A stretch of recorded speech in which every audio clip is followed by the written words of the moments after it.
Je suis doctorante en sciences politiques.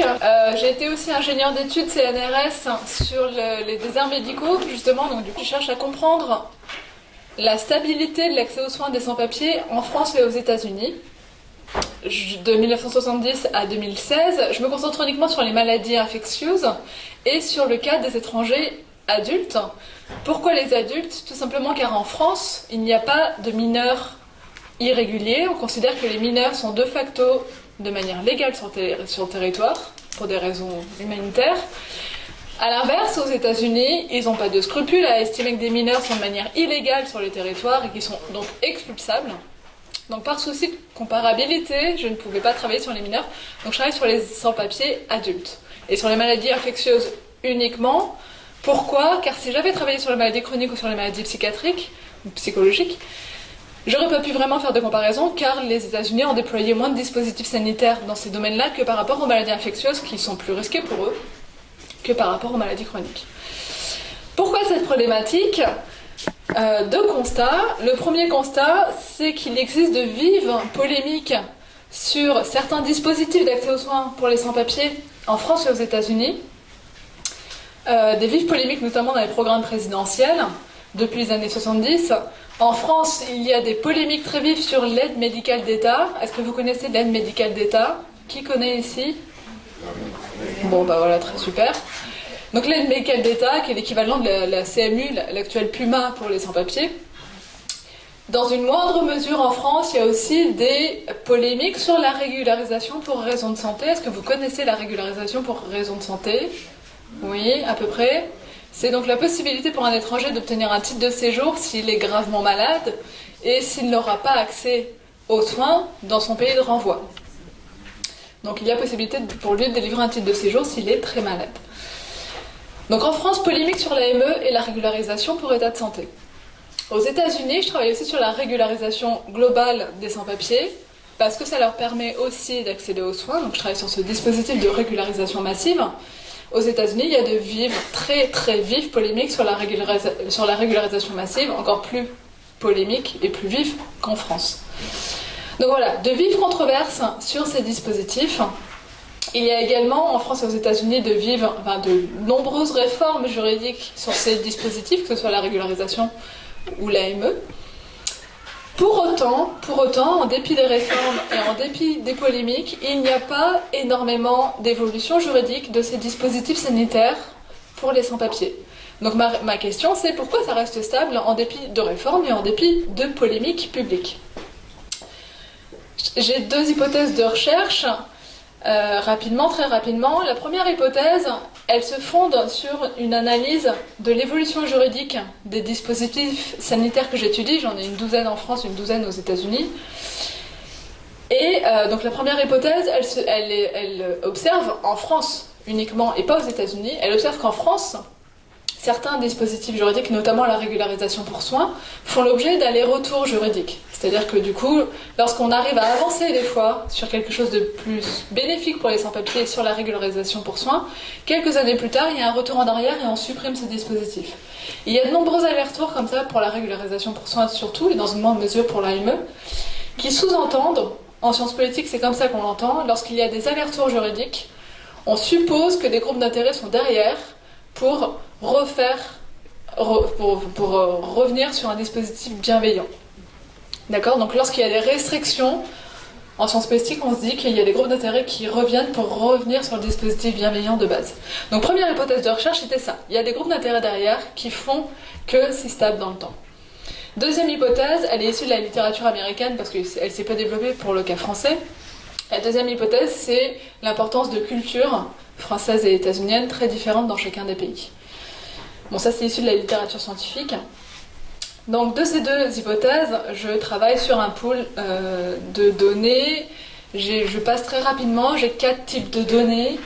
Le premier type de données, ce sont des communiqués de presse, des communiqués publics en tout cas, des groupes d'intérêt, justement pour voir quelles sont leurs revendications dans chacun des pays.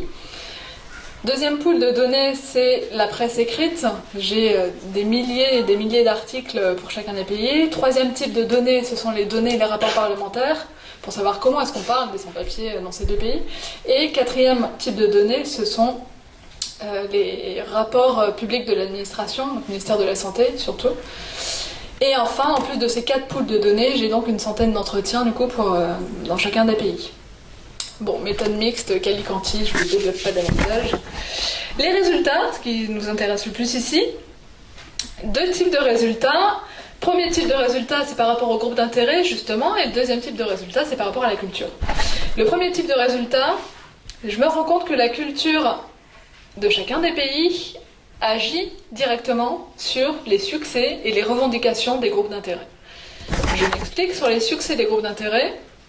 En France, il y a une très très forte influence de certains groupes d'intérêt, et notamment Médecins du Monde, qui a un énorme impact sur l'accès aux soins des sans-papiers. Et c'est pas que Kouchner, c'est vraiment, ça va au-delà de Kouchner à la proximité avec le ministère de la Santé. La CGT aussi a un fort impact, notamment sur la régularisation des sans-papiers. Donc en France, le succès des groupes d'intérêt, il s'explique donc par une forte influence de certains groupes qui sont très actifs. Il s'explique aussi par une proximité avec le ministère de la Santé qui est très forte. Les groupes d'intérêt français sont très très forts du ministère de la Santé depuis les années 70, et encore une fois, c'est pas que Kouchner, même si ça s'explique en partie. Troisième résultat pour la France aussi, enfin dans ce premier gros résultat, la presse écrite, et ça m'a plutôt interrogée dans ma thèse, et c'est ce qui m'a le plus, surprise, c'est que la presse écrite française est très bienveillante envers les sans-papiers, contrairement à la presse américaine. Pourquoi ? Parce qu'en fait, la presse écrite française interroge beaucoup les groupes d'intérêt qui sont en faveur des sans-papiers. Et d'ailleurs, sur ce point, en France, tous les groupes d'intérêt que j'étudie, les groupes d'intérêt, ça va de la petite associative qui n'a pas un copec au lobby pharmaceutique. Je mets tout dans un même panier. En France, tous les groupes d'intérêt sont en faveur de l'accès aux soins des sans-papiers. Il n'y a pas d'opposants dans les groupes d'intérêt. Aux États-Unis, il y a quelques opposants très virulents contre la régularisation et contre l'accès aux soins des sans-papiers, ce qui n'existe pas en France. Bref, donc des groupes d'intérêt bienveillants en France, qui ont une forte proximité avec le ministère de la Santé et qui sont relayés largement par la presse écrite. Aux États-Unis, on n'écoute pas des associations de type MDM, on écoute des des organisations de type Chambre du commerce.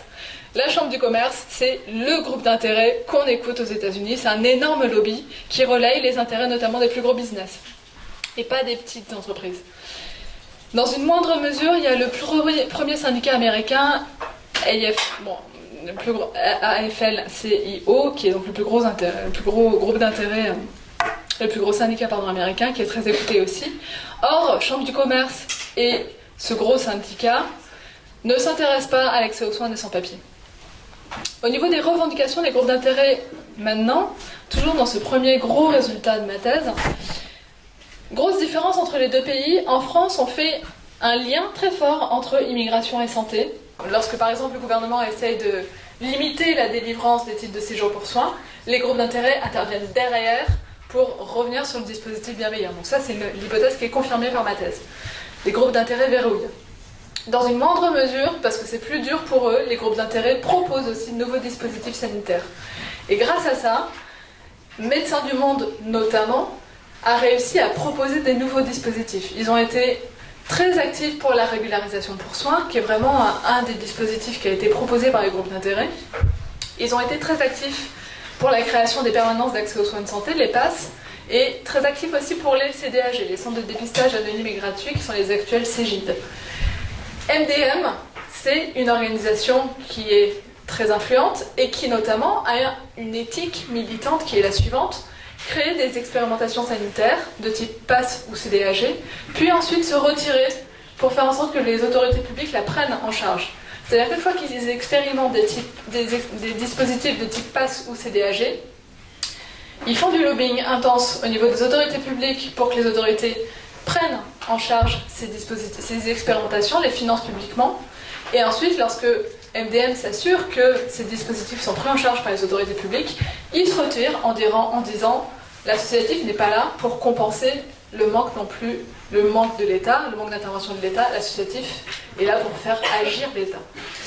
Donc une fois que ces expérimentations sont prises en charge par l'État, MDM se retire.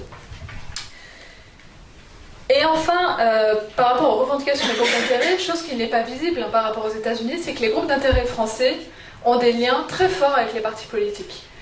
Et il y a de très nombreux communiqués interorganisationnels qui sont rédigés et par les groupes politiques, et par les partis politiques, et par les associations.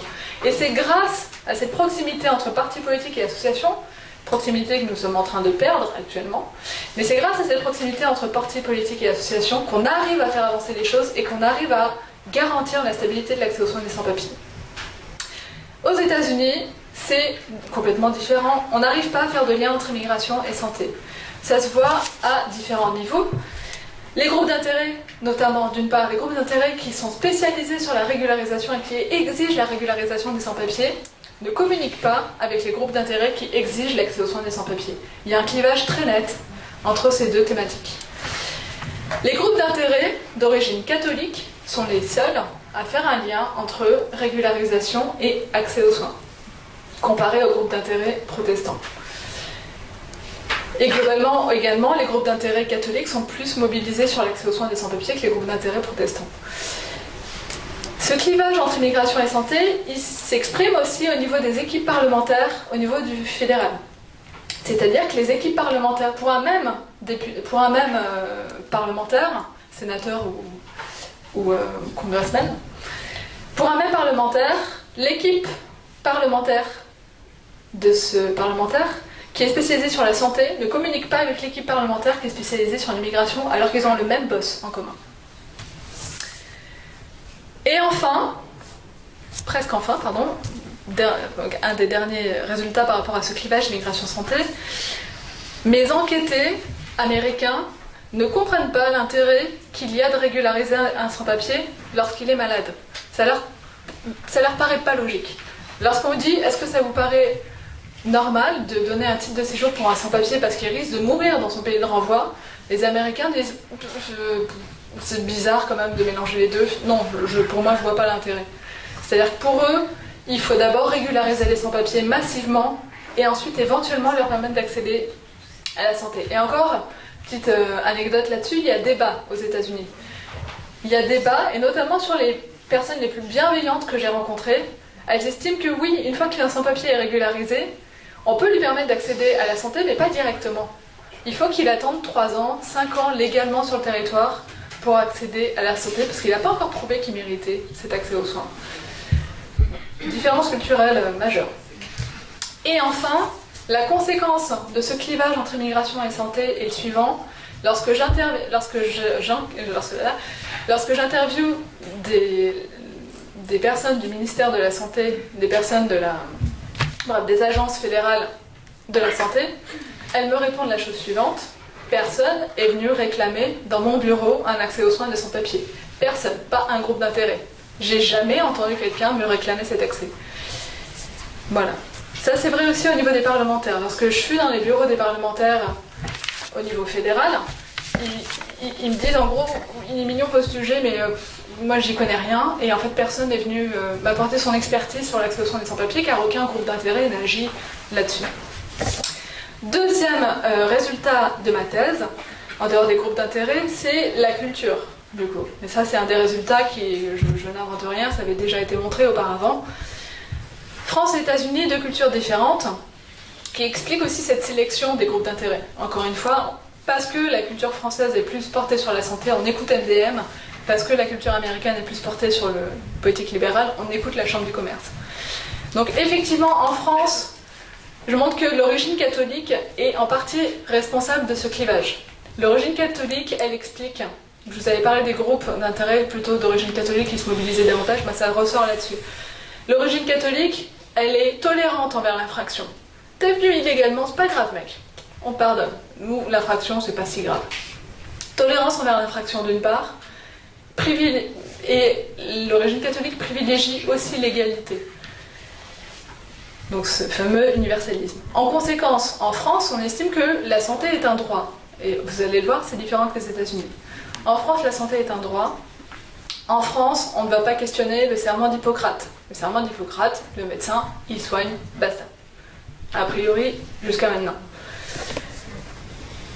L'origine catholique, elle se montre aussi par le soutien des églises lors des grèves de la faim des sans-papiers dans les années 70 jusqu'aux années 90, avec 96, Saint-Bernard et tout ça.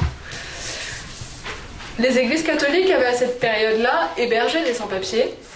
Et il y avait aussi des grèves de la messe de minuit. Les prêtres refusaient de célébrer la messe de minuit en soutien aux sans-papiers qu'ils hébergeaient à cette époque-là. Donc voilà, une sorte d'inclusion française qui se place du point de vue du sans-papier. A l'inverse, les États-Unis, c'est l'exclusion américaine. L'origine protestante n'est pas tolérante à l'égard de l'infraction. En gros, ce que me disent mes enquêtés, ils sont venus illégalement, basta. Ils ne nous respectent pas, on ne les respecte pas. Et aussi l'origine protestante, du coup, qui favorise la liberté. Bon, ça c'est un peu grossier. Mais ce qui est intéressant aussi, c'est qu'aux États-Unis, ils questionnent le serment d'Hippocrate. C'est-à-dire, contrairement à la France qui estime que le serment d'Hippocrate, c'est l'obligation pour un médecin de soigner. J'ai aucun médecin dans mes enquêtés qui me disent oh, bah non, c'est la base, quoi. Quelqu'un débarque dans mon cabinet, je le soigne. Aux États-Unis, il y a tout un débat juridique entre juristes pour savoir si le serment d'Hippocrate contraint vraiment un médecin à soigner. On n'est pas sûr sur ce point-là aux États-Unis. En conséquence, la santé n'est pas considérée comme un droit, et il y a tout un débat juridique aussi pour savoir si la santé est un droit ou pas aux États-Unis. En conséquence, lorsque j'interroge les personnes les plus bienveillantes qui soient dans mes enquêtés, donc en général les personnes qui vous répondent en entretien, c'est ceux qui sont en général en faveur de votre sujet, et ben il s'avère que les enquêtés américains que j'ai eus vont dire oui, les sans-papiers méritent d'accéder aux soins, mais c'est pas parce qu'ils ont une simple valeur humaine qui fait qu'ils ont le droit d'accéder aux soins. Non, non, les plus bienveillants que j'ai vus dans mes entretiens et dans mes archives aussi, on met en avant le fait que le sans-papier est travailleur et qu'il rapporte de la thune au pays.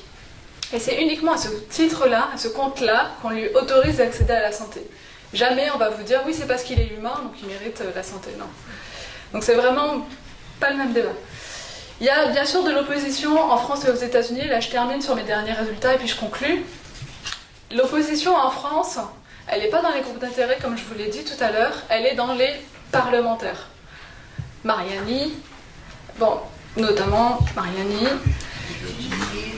Ciotti, ouais. Donc les parlementaires, c'est la principale opposition à l'accès aux soins des sans-papiers et il faut être vigilant là-dessus au niveau des parlementaires. Aux USA, ce sont certains groupes d'intérêt qui sont en opposition à l'accès aux soins. Je conclus là-dessus. Quel avenir pour l'accès aux soins des sans-papiers en France et aux États-Unis? Quel avenir? A priori, en France, je l'ai dit, donc les groupes d'intérêt sont influents pour trois raisons. D'une part, aucun groupe d'intérêt ne s'oppose à l'accès aux soins des sans-papiers. D'autre part, il y a une grande proximité entre groupes d'intérêt et ministère de la Santé. Et enfin, ces groupes d'intérêt sont largement relayés dans la presse. Mes enquêtés me disent la chose suivante. La presse, a priori, ça ne change pas. Il y a certains, type Le Point, Le Figaro, qui sont clairement identifiés, mais a priori, la presse continue d'être en notre faveur. Mais il y a une évolution. L'évolution, elle se fait à deux niveaux. La première, c'est la baisse de l'influence catholique dans la pensée générale, avec une sorte de puritanisme qui apparaît, notamment chez les médecins.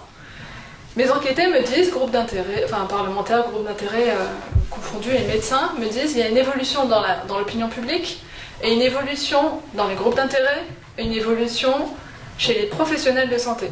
Dans l'opinion publique, bon, une sorte de droitisation, nanana. Dans les groupes d'intérêt, il y a une évolution. On ne réclame plus la régularisation massive des sans-papiers, c'est terminé. Et en général, on considère que c'est extrémiste de revendiquer la régularisation massive. Et je le vois notamment dans mes jeunes militants. Mes jeunes militants ne sont pas forcément tous en faveur de la régularisation massive des sans-papiers, alors que mes plus vieux militants le sont tous indéniablement. Donc ça touche nos propres militants. Et les médecins sont de plus en plus volontaires pour dénoncer au niveau de l'administration des sans-papiers. Ils sont de plus en plus volontaires pour leur faire des tests osseux, etc., etc. Ils sont volontaires pour les faire payer. Même les médecins agréés pour une régularisation pour soins, c'est-à-dire les médecins qui doivent donner leur avis pour dire oui, non, ils méritent un titre de séjour, même ces médecins, soit des fois les refusent, bien sûr, les refus de soins, soit les mettent en secteur 2, c'est-à-dire leur font payer quelque chose, alors que les gars n'ont pas de titre de séjour. Et enfin, au niveau du cas français, je termine ensuite sur le cas américain. Sur le cas français, la deuxième évolution que j'observe, c'est la perte des prérogatives du ministère de la Santé en faveur du ministère de l'Intérieur. On l'a vu avec les DPM, la Direction des populations et de l'immigration, qui était avant dirigée par la Santé, maintenant elle est passée, bon, elle a disparu, mais elle est passée à l'immigration, à l'Intérieur. Et la régularisation pour soins, qui avant était gérée par les médecins de l'ARS, est maintenant passée au niveau de l'OFII, l'Office français de l'immigration et de l'intégration. C'est-à-dire, on passe du ministère de la Santé au ministère de l'Intérieur. La conséquence, elle est simple. De 2016 à 2017, 40% des titres de séjour pour soins en moins sur une seule année. 40%. C'est énorme. Or, les groupes d'intérêt avaient du poids parce qu'ils étaient au niveau en communication avec le ministère de la Santé. Maintenant, le ministère de la Santé, d'une part, il ne parle plus à mes militants. En tout cas, c'est ce qu'il me dit. Le ministère de la Santé est peu communicatif, en tout cas actuellement. Et les groupes d'intérêt sont peu communicatifs avec le ministère de l'Intérieur. Parce que l'Intérieur, il écoute les préfets, il n'écoute pas les groupes d'intérêt. L'Intérieur, si le ministère de la Santé écoutait les groupes d'intérêt, c'est parce que les groupes d'intérêt avaient une expertise sanitaire. Donc le ministère de la Santé avait besoin des groupes d'intérêt aussi pour avoir leur retour sur le terrain. Le ministère de l'Intérieur, il n'écoute pas les groupes d'intérêt. C'est pas ses prérogatives. Donc voilà, donc a priori une évolution qui va vers la dégradation en France, de par cette évolution des mentalités et cette perte aussi du ministère de la Santé. Aux États-Unis, a priori, je vise le statu quo, parce que de toute façon, immigration et santé ne communiquent pas.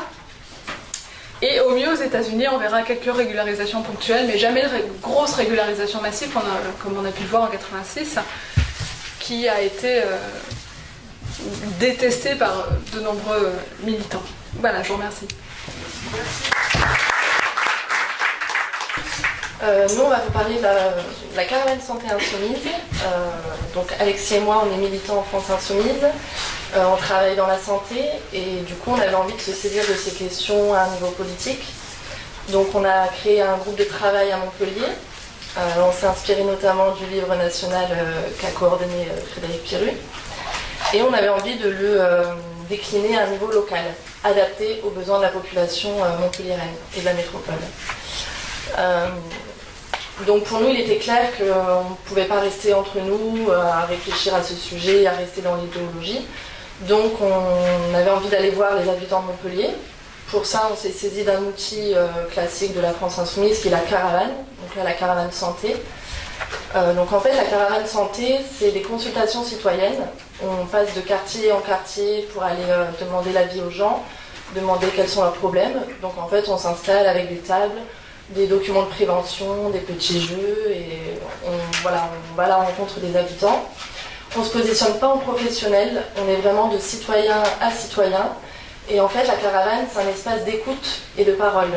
Donc nous, on leur apporte rien en particulier, on discute avec eux. Eux, en revanche, nous apportent leur expérience, quels sont leurs problèmes au quotidien en lien avec la santé. Et on voit souvent que ça dépasse même la santé, beaucoup de choses sont liées. Donc ça permet aussi de les politiser, l'air de rien, ils se saisissent de ces questions-là. Souvent la santé, on se dit c'est réservé aux experts, aux professionnels, mais on est tous usagers, donc on a tous notre mot à dire sur notre propre santé et le système de santé en général. Donc ces espaces-là sont propices du coup à la discussion, à la politisation des questions de santé. Et nous, ça nous permet aussi d'avoir des données qualitatives, des témoignages, voir un petit peu quels sont les besoins à Montpellier, pour les Montpelliérains, la métropole, etc., en termes de santé. Donc voilà, je fais le tour. Alexis va nous faire un retour du coup des expériences qu'on a pu avoir au cours de ces consultations citoyennes, et du lien qu'on peut faire avec les propositions sur lesquelles on travaillait le national. La prioritaire, c'était quel est l'accès aux soins. C'était notre angle d'attaque, quel est l'accès aux soins, avez-vous des problèmes d'accès aux soins, le temps d'attente, le médecin traitant, tout ça. Le refus, la renonciation aux soins aussi, ça c'était une question importante pour nous. Donc on s'est rendu compte que c'était assez variable selon le quartier, et il y avait des grosses variations selon le quartier. Par exemple, à La Paillade, on a Faïka. Faïka, qui a 42 ans et qui a 4 enfants. Et du coup, elle nous a décrit, elle est la CMU. Et en fait, elle nous a décrit vraiment, elle amène ses enfants en ville parce que à la Payade, c'est plus possible. En fait, elle a un trop grand temps d'attente. Elle nous a dit carrément qu'il y a des jours CMU où certains orthodontistes, par exemple, ne prennent les patients CMU ce jour-là, pas un autre jour. Donc, voilà, c'est des situations comme ça qu'on a recueilli tout un tas de témoignages dans ce sens. Donc, c'est vrai que pour les médecins généralistes, il n'y a pas trop de problèmes, les rendez-vous ne sont pas super longs. C'est vrai que Montpellier, c'est particulier, il y a quand même une offre de soins qui est grande. Il n'y a pas de maison de santé pluriprofessionnelle à Montpellier parce qu'il y a tellement d'offres. Il n'y en a pas sur Montpellier, ça. Il y en a une? Il y en a maison de santé. Ah ouais? Ah bon. Bon, j'apprends alors, mais ça m'intéresse juste. D'accord. Ils sont bon, bref. Donc voilà pour donc Faïka qui nous racontait ça. Et en fait, ce qui est intéressant, comme l'a dit Alexia, c'est qu'on aborde les thèmes de santé, mais c'est pas que, parce que de suite après, elle a glissé sur l'école et nous a raconté voilà, la stigmatisation qu'elle ressent dans son quartier, parce que outre le fait qu'elle n'a pas accès à certains soins, elle a l'impression que le programme scolaire est différent à la Payade que dans votre quartier, que tout ce qui est le réseau social en fait est différent. On a Auguste aussi, 74 ans, lui qui souffre d'une pathologie chronique, donc il est en ALD, mais il a pris quand même une bonne mutuelle. Et il nous raconte, voilà, comme ça qu'il a des prothèses dentaires, prothèses visuelles aussi à changer, mais qui renonce à changer ses prothèses dentaires, donc qui garde ses anciennes parce que voilà, il a envie il veut aider ses enfants, il n'a pas envie de dépenser trop d'argent là-dedans. Dans le même style, on a Georges qui habite lui au Mas-Drevon, 69 ans, il a une mutuelle, alors lui c'est un ancien de l'éducation nationale, donc il est à la MGEN, il paye 170 € par mois de mutuelle, et il réfléchit pour ses implants dentaires. La dent à 2000 €, voilà, ça le fait un peu réfléchir. Donc voilà, toutes ces réalités-là, en fait, on est allé les chercher, les collecter. Donc le but, ce que j'oublie pas, oui, c'est donc, je vous ai parlé, l'accès aux soins variables, le reste à charge important, et il y a aussi l'isolement. Ce qui nous a surtout marqué, c'est l'isolement et le délitement du maillage social, en fait.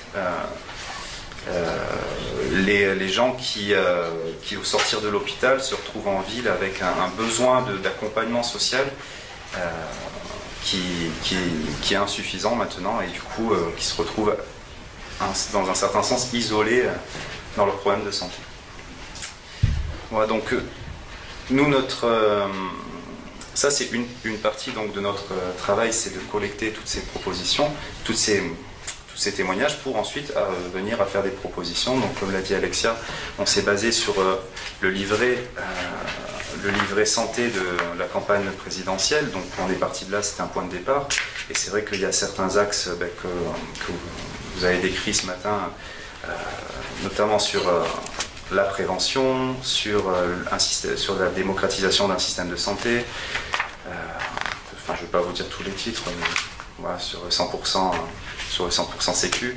Donc nous, on s'est dit qu'est-ce qu'on peut faire au niveau d'une métropole, quelles sont les compétences de la métropole, parce que c'est pour ça qu'on travaille dans notre groupe d'action du coup, c'est à dire, bon, on a cette réalité, qu'est-ce qu'on peut proposer, donc au plus près de nos convictions et au plus près des besoins de la population, quoi. Donc bon, ça c'est la phase d'après. On a déjà quelques idées. Il y a cette idée de mutuelle municipale qui est, alors on est pour 100% sécu, mais on est là au niveau municipal. Qu'est-ce qu'on peut faire nous à notre niveau? On ne peut pas instaurer 100% sécu, donc il y a Montreuil qui a lancé déjà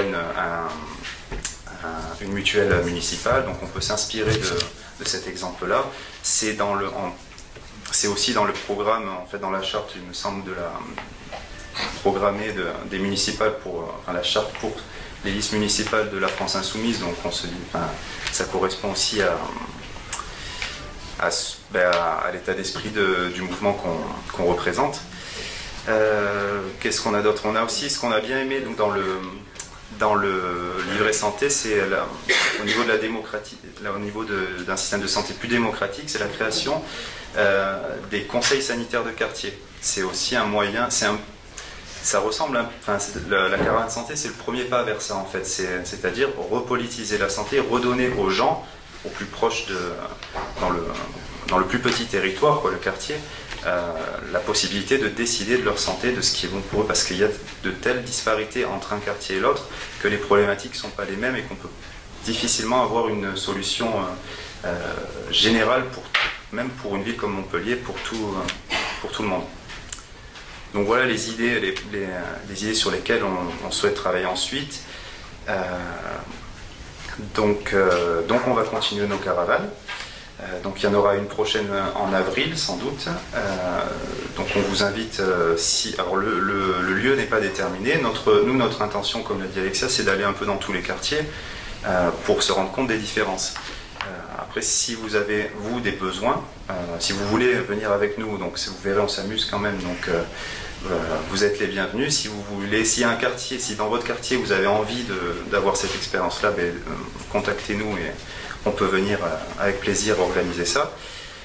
Et voilà, donc on essaye de garder le film, mais bon, comme voilà, on a des activités aussi, on est sur une caravane tous les 2 mois à peu près. Bon, on va essayer d'accélérer peut-être après les européennes, parce que il y a plein de choses qui prennent du temps entre le travail, les mouvements sociaux, tout ça.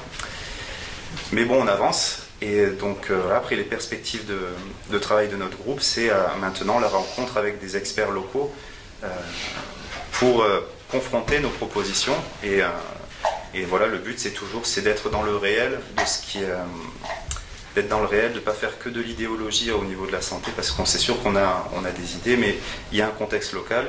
Et du coup, d'avoir quelque chose de faisable et de sérieux à présenter après à ceux qui représenteront nos couleurs aux prochaines élections municipales, parce que c'est le but de notre GA, mais après le travail il est ouvert pour tous. Voilà, c'est d'utilité publique, on estime. Voilà, merci. Bonjour, nous allons vous parler d'un appel qui s'appelle l'appel du 7. C'est un collectif et nous parlerons tous les 3. Moi je fais la présentation, toi Olivier tu vas parler de la situation et toi tu vas parler de l'engagement. On appelait ça une place pour tous, digne. L'appel du 7 s'est créé il y a 1 an dans un institut médico-éducatif, l'IME Lapinède, à Jacou. C'est un lieu d'accueil de jeunes majeurs et adolescents en situation de handicap psychique, psychotique et autiste. Des éducateurs, des psychologues et des médecins, par leur écoute et leur attention, les accompagnent vers un mieux-être et une insertion pré-professionnelle. Quel est le constat? L'appel du 7 se fonde sur les constats suivants. Les parents demandant une place à l'UME doivent attendre 4 ans. Cette longue attente reflète, hélas, l'état actuel national dans tous les établissements des secteurs du social, du médico-social et du sanitaire. Nous assistons à des fermetures de places d'accueil, surtout en psychiatrie, une réduction considérable du budget et une diminution des moyens humains. Il en résulte une surcharge de travail des soignants et des travailleurs sociaux à bout de souffle, ne peuvent plus assurer la qualité du soin. Le mot dossier remplace quelquefois le mot personne ou le mot nom de famille. Il faut prioriser, nous dit-on, et c'est l'aspect relationnel qui se retrouve déserté, car bien que fondamental, ce besoin ne se voit ni ne se montre de prime abord. Les professionnels ne retrouvent plus dans leur fonction actuelle l'idéal qu'ils se font de leur métier. Il y a une perte de la solidarité et d'un idéal de société. Le management, les procédures et le prêt-à-penser remplacent peu à peu la réflexion sur le sens nécessaire au respect de la dignité de la personne. Nous avons mené une enquête auprès des familles, des parents en attente d'une place pour un établissement, pour leur enfant. D'abord, il faut comprendre que quand une famille obtient un accord d'orientation dit notification, cela ne signifie ni une prise en charge effective, ni une place dans un établissement adapté à la pathologie de la personne. Ce sont souvent des ersatz de place, en attendant mieux, et encore, il faut attendre. Dans les familles, il en ressort une grande détresse, avec l'arrêt de travail pour l'un des deux parents. Une séparation dans le couple arrive une fois sur deux. Les dépenses ne sont pas couvertes à 50%. Il arrive aussi que les parents ne soient plus soutenus par la famille élargie. Nos valeurs et nos propositions, l'appel du 7 est constitué de professionnels, de bénéficiaires, de parents et de citoyens concernés. Dans un pays des droits de l'homme, nous sommes indignés des choix de la politique sociale et sanitaire. Nous souhaitons faire vivre des espaces de parole, laissant place à la subjectivité, à la rencontre, à la singularité. Au-delà d'un savoir-faire technique, il s'agit d'un engagement en termes de relations humaines. Nous proposons d'ouvrir une réflexion commune dans un esprit démocratique afin de proposer, de concevoir et d'induire des améliorations concrètes. Je passe la parole à Olivier. Bonjour, donc je vais faire un témoignage. La seule chose que j'ai changé, c'est le nom de mon enfant, parce que c'est moi qui ai écrit l'article. Alice, ma fille Benjamin, 18 ans déjà, est née la dernière année du XXe siècle.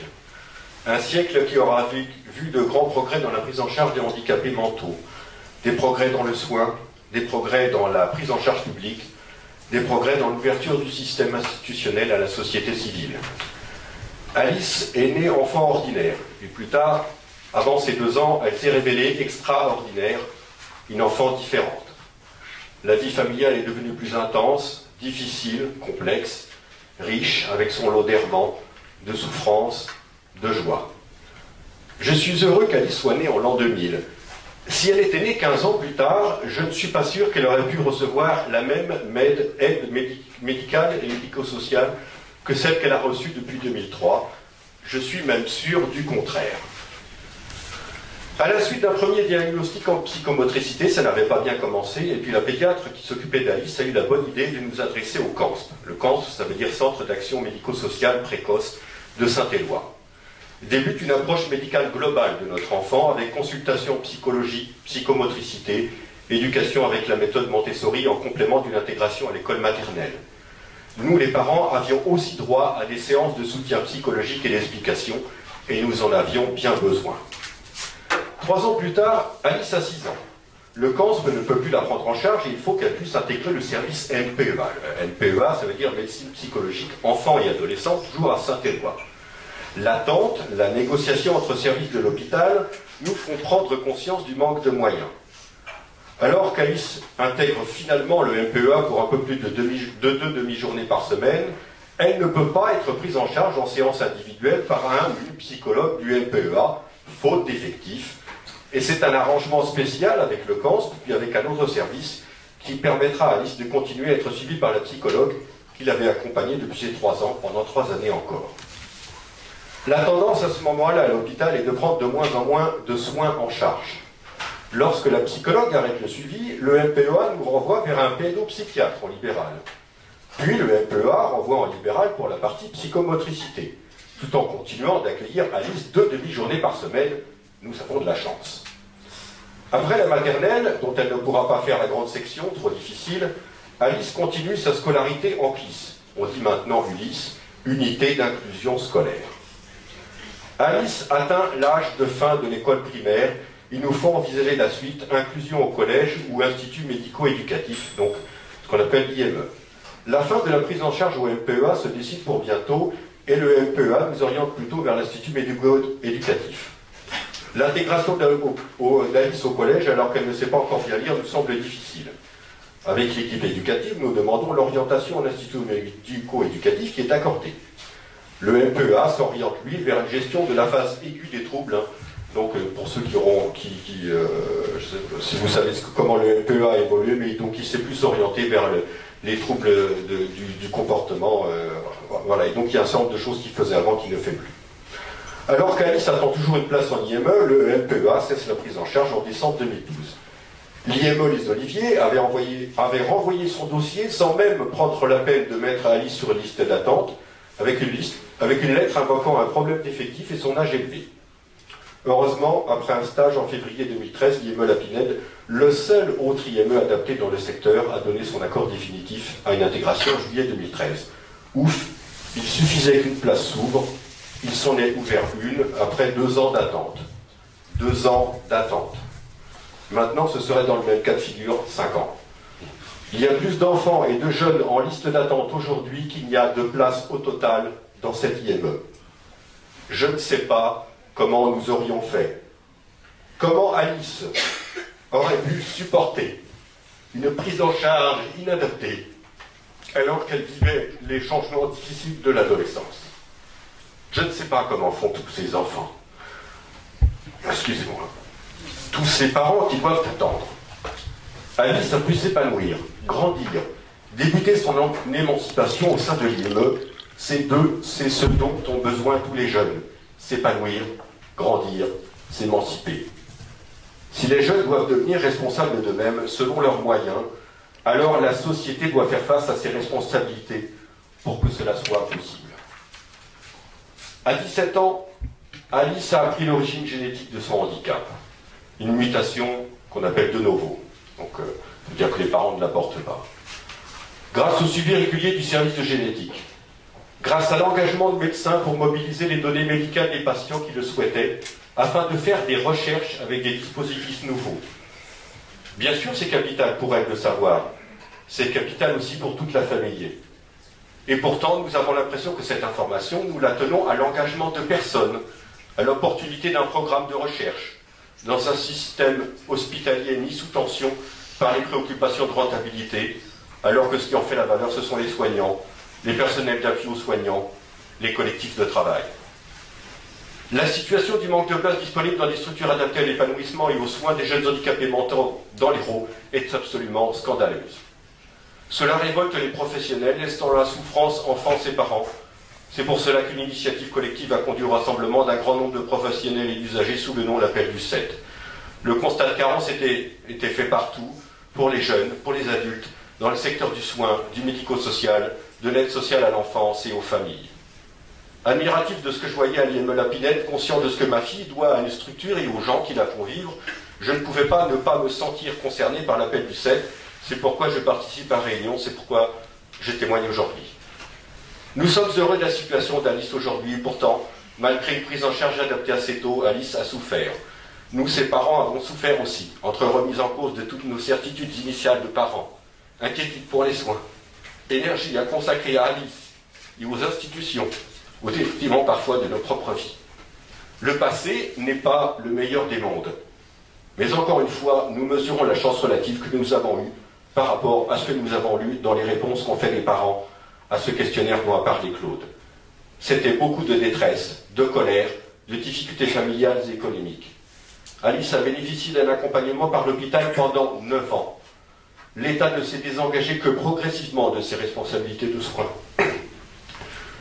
Et je vais finir avec une chose que vous connaissez sans doute, qui sont les AVS. Avec la loi de 2005, l'État a inventé les AVS. Ce sont des personnes courageuses, souvent compétentes, avec un statut très précaire. Mais est-ce que l'intégration des handicapés par le système D doit être le seul horizon de notre société? Faut-il que le rationnement des places en structure adaptée soit le système indigne de modération des dépenses pour les jeunes ayant besoin de soins? Claude, Olivier et moi-même, nous nous sommes rencontrés autour de quelques verres afin de préparer cette intervention. J'habite un peu loin de Montpellier et je fais souvent de la route. Dans ma voiture, j'écoute la radio, régulièrement France Inter et quelquefois l'heure bleue de Laura Adler. J'aime sa voix, son rythme, son actualité, etc. Donc un soir, après avoir échangé avec mes 2 compères et les avoir salués chaleureusement, je prends mon véhicule, j'allume ma radio et j'entends la voix si caractéristique de Madame Adler. Elle lit l'extrait d'un livre qui m'interpelle. À ce moment, je ne savais absolument pas de quoi j'allais venir vous causer. Cet extrait était tiré d'un livre d'Arthur Lockman, La vie solide. Il résonnait en moi comme une métaphore sur la façon dont je concevais mon métier d'éducateur. J'ai donc tout naturellement souhaité vous le faire partager. J'ai appris à penser matériellement, en me servant de mes mains et en admettant le verdict des choses. J'ai appris à penser mes gestes, à anticiper les séquences de travail, Envisager les projets non dans leur globalité, mais tout en sachant que les problèmes se jouent dans les détails. À faire et à ne pas avoir peur d'expérimenter. À ne pas miser sur le talent qui brille un instant, mais sur une certaine forme de labeur qui ancre dans le corps. Et j'ai appris tout cela, peu à peu, très lentement. Voilà un peu comment je conçois mon travail. Je me sers très souvent de mes mains, elles aussi parlent très fort. Prendre les deux pour en serrer une chaleureusement, une délicatement posée sur une épaule en signe de connivence ou de solidarité, les deux qui tiennent bon pour tenter de contenir une colère ou une révolte, etc. etc. J'admets aussi le verdict des choses. J'admets la différence car elle est richesse, elle est débat. Par contre, je vomis l'indifférence. Je n'envisage jamais les projets dans une globalité car j'essaie toujours de garder à l'esprit l'individualité, l'individu. J'expérimente, bien entendu, quelquefois je ne fais même que ça. Et pour finir, je ne mise absolument pas sur les feux de paille ou les tendances. Je ne supporte pas les recommandations qui deviennent des injonctions. Voilà à peu près quel genre d'éducateur j'essaie et quelquefois j'espère être. À noter qu'Arthur Lockman est un jeune charpentier qui a délaissé ses études de droit et de philosophie. Je le note car sans aucune prétention et sans vouloir faire de la psychanalyse de comptoir, j'ai quelquefois l'impression d'être un des charpentiers de la vie des personnes dont j'ai la responsabilité. Actuellement, dans l'établissement où je travaille, un drôle de mot vient bouleverser notre petit microcosme, le CEPOM. En fait, ce n'est pas un mot, c'est une sorte d'acronyme, comme il en existe de plus en plus dans notre jargon. Il veut dire contrat pluriannuel d'objectifs et de moyens. Voici la définition de l'ARS, l'Agence régionale de la santé. De manière générale, les contrats pluriannuels d'objectifs et de moyens traduisent la volonté de renforcer la dimension stratégique de la tutelle ministérielle en s'orientant vers une démarche de contrat et d'évaluation de la performance. Le directeur général de chaque ARS contractualise avec la ministre en charge de la santé en signant un CEPOM d'une durée de 4 ans et révisable chaque année. Article L.1433-2 du Code de la santé publique. Élaboré en 2010 au moment de la mise en place des ARS, les CEPOM, dits de première génération, s'articulent autour des 3 priorités nationales. L'amélioration de l'espérance de vie en bonne santé, la promotion de l'égalité devant la santé et le développement d'un système de santé de qualité accessible et efficient. Ces priorités se déclinant elles-mêmes en objectifs principaux mesurés par des indicateurs opérationnels communs à tous les ARS auxquels sont associées des cibles pluriannuelles chiffrées. Les CEPOM font l'objet d'un suivi annuel par le biais d'un dialogue stratégique annuel avec chaque agence régionale de santé dans le cadre d'une réunion du Conseil national de pilotage, CNP, et des équipes de direction des ARS. Contrat, objectifs, performance, indicateurs, opérationnels, cibles, stratégie, etc., etc. Vous conviendrez qu'on s'éloigne un petit peu de mes aspirations de travailleur social et que l'on ne parle pas vraiment la même langue.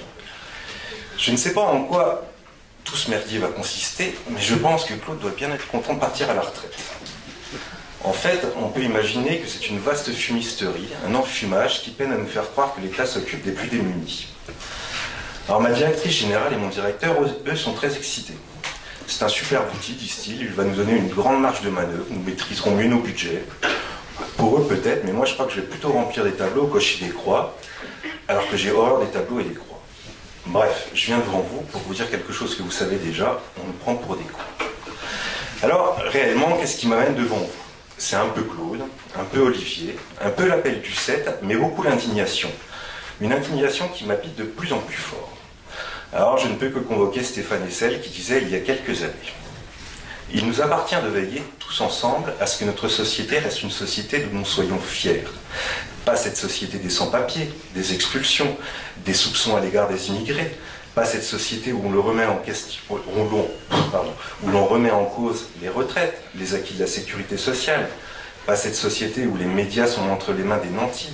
Toutes choses que nous aurions refusé de cautionner si nous avions été les véritables héritiers du Conseil national de la résistance. Cette phrase qui résonnait dans son opuscule « Indignez-vous » n'a jamais été autant d'actualité que maintenant. Elle l'était déjà sûrement un peu en 2010 et j'espère qu'elle le sera un peu moins en 2020. Si j'ai voulu parler d'indignation, c'est que je crois que son temps est révolu. Cela ne suffit plus de s'émouvoir à la lecture des journaux, à l'écoute des radios. Cela ne suffit plus de s'offusquer devant des injustices. Aujourd'hui, il faut plus. Il faut de la mobilisation, de l'engagement. Il faut ensemble infléchir ces politiques qui laissent des personnes dans la souffrance et sur le bas-côté. Créer, c'est résister. résister, c'est créer. Si je me souviens bien, cette insurrection que Stéphane Hessel appelait de ses voeux ne pouvait être que non violente. Et c'est donc ainsi, par de la création, par des pas de côté, que des changements durables sont possibles. C'est le sens de mon engagement dans l'appel du 7, car comme le disait l'autre, ce n'est pas le bruit des bottes qui effraie, c'est le silence des pantoufles. Mais si aujourd'hui comme alors une minorité active se dresse, cela suffira, nous aurons le levain pour que la patte lève. Comme vous avez pu le constater, j'aime les citations, je vous remercie pour votre écoute et j'espère à bientôt. La loi de 1901, c'est l'égalité des enfants à l'école pour tous. Or, quand je travaillais, j'ai fait en pédopsychiatrie, 20 ans pour que l'éducation nationale envoie un instituteur, parce que sinon, c'est un infirmier qui était un ancien instituteur d'Algérie qui faisait l'école aux enfants. Donc il y a tout un passé comme ça.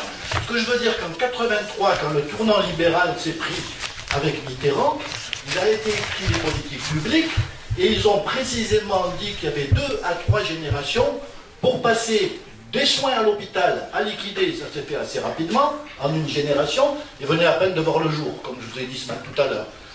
Et puis en plus, l'IME, parce que la visée libérale du soin, c'est l'enfant, il est à l'école, et puis il va chez le kiné, il va chez le psy, etc.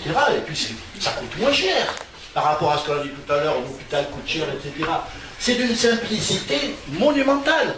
Ça veut dire qu'exactement comme pour le reste, s'il n'y a pas une mobilisation, tout ça est en lien. C'est-à-dire que effectivement, leur vision est claire. Ils ont été écrits, ça a été déroulé, et on se donne 30 ans pour liquider le truc. Et donc les IME vont y passer, comme l'hôpital en parlait de MPEA, qui résiste, qui fait 2 demi-journées, etc. Mais moi j'ai connu la MPEA qui soignait. Maintenant, elle fait du diagnostic. Donc Hervé Bocovza, que vous voyez à côté de moi, est un homme que j'apprécie beaucoup parce qu'il est toujours bronzé. Donc ça donne quand même beaucoup d'envie, ça vous renvoie une image assez positive.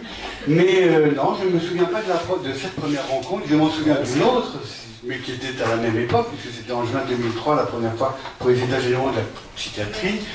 J'étais venu parce que dès qu'il y avait le mot état généraux, c'était un mot à l'époque qui était assez tentant. Et puis ce qui était un peu bizarre, c'est que c'était quand même un psychiatre libéral. Et quand même, la psychiatrie qui était importante dans ces 50 dernières années, c'était pas la psychiatrie libérale. Certes, il y avait des locaux, des lieux importants, mais bon, ce qui s'était joué essentiellement depuis les années 50, c'était dans la psychiatrie publique. Et je me disais que c'est quand même marrant que ce soit un psychiatre libéral qui soit un petit peu à l'origine de ces états généraux. Et j'ai découvert quelqu'un qui avait une qualité assez rare, bon, puisque donc il faut toujours faire des compliments, hein, et d'autant que les gens prennent assez bien les compliments, et celui-là n'était pas tout à fait faux, c'est qu'il y a un vrai problème dans les professions de santé, ou surtout chez les médecins, et encore plus chez les psychiatres, c'est des grands individualistes. Et donc ce qui m'avait frappé lors de ces états généraux, c'était le côté très collectif, qui transparaissait un petit peu dans les propos que pouvait tenir Hervé, même si j'étais pas, c'est pas que j'étais pas d'accord, mais bon, lui était très optimiste sur la suite des états généraux. Malheureusement, j'ai eu un peu plus raison que lui, mais bon, ça c'est pas grave. T'as toujours raison. Non. Et donc, voilà, et après, c'est vrai que on s'est retrouvés ensuite lors du collectif des 39, c'est-à-dire en décembre 2008, et c'est vrai que ça avait été un moment important et pour moi, parce qu'on avait suscité la création d'un petit groupe de psychiatres pour essayer de comprendre ce qui se passait dans ces années-là.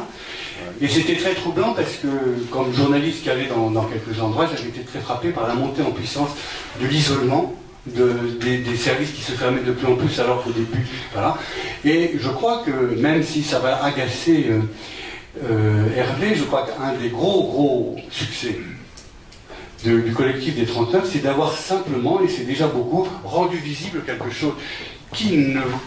C'est d'ailleurs assez intéressant d'un point de vue sociologique, je dis ça en regardant Frédéric, c'est pourquoi le monde de la psychiatrie, pourquoi même la société ne voulait pas voir que se multipliait la fermeture des services et la contention, et y compris au collectif des 39, puisqu'il nous racontera peut-être un jour, ça n'était pas gagné d'avance, y compris chez les psychiatres les plus bas.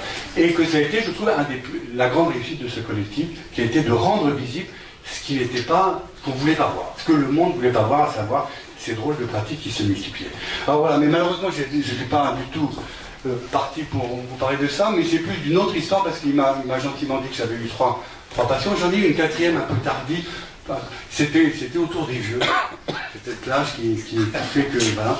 Et que voilà. Et puis travaillant dans une structure qui est un petit peu particulière qui s'appelle le Centre d'éthique clinique de l'hôpital Cochin à Paris. Voilà, j'avais fait toute une série d'études sur ce qui se passait dans les EHPAD, et en particulier, alors c'était toujours un vocabulaire un peu prétentieux, c'était les déterminants éthiques des entrées dans les EHPAD. Et donc c'était là où on découvrait que grosso modo, ce sont des chiffres qui sont importants à connaître aujourd'hui, qu'un tiers des résidents, des gens, des vieux qui vont en EHPAD, y consentent, un tiers ne disent rien, et un tiers s'y opposent.